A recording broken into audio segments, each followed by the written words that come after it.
Casa Moderna da oltre 70 anni è la fiera che racconta il presente e il futuro della casa.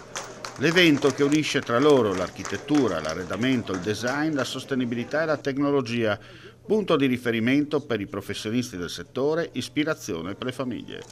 In programma fino al 6 ottobre prossimo, con orari dalle 10 alle 20, nel quartiere fieristico di Torreano di Martignacco, l'appuntamento ricco di eventi con il territorio e la qualità dell'abitare.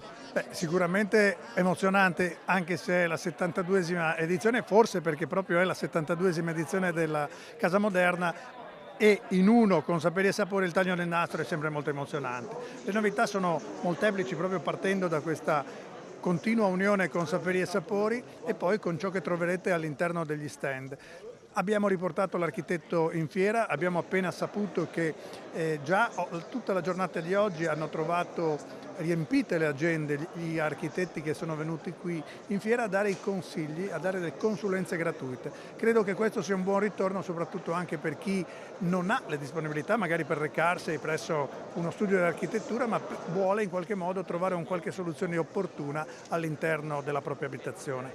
Per l'edizione 2025 Udine Fiere propone delle novità. Saranno 5 i giorni anziché 9 con il pubblico, che potrà vedere, conoscere e ammirare le eccellenze del Friuli Venezia Giulia in esposizione. Casa Moderna è anche Saperi e Sapori, evento voluto dalla Regione in sinergia con Promoturismo e Confartigianato, insieme a Udine Fiere, per valorizzare l'enogastronomia e l'artigianato del Friuli Venezia Giulia. Perché Casa Moderna è il gusto di vivere. La Casa Moderna rappresenta un simbolo per il Friuli, ma per tutto il Friuli Venezia Giulia. Ci abbiamo voluto mettere un po' di pepe andando a promuovere quelle che sono le ricchezze che il Friuli Venezia Giulia ha, vale a dire il mondo dell'artigianato tanto. Quindi la prima vera edizione di Sapere e Sapori con circa una cinquantina di espositori artigiani che avranno la possibilità in questi giorni di promuovere il loro saper fare, quindi in quella che io definisco, mi piacerebbe diventasse davvero la cittadella del saper fare del Friuli Venezia Giulia.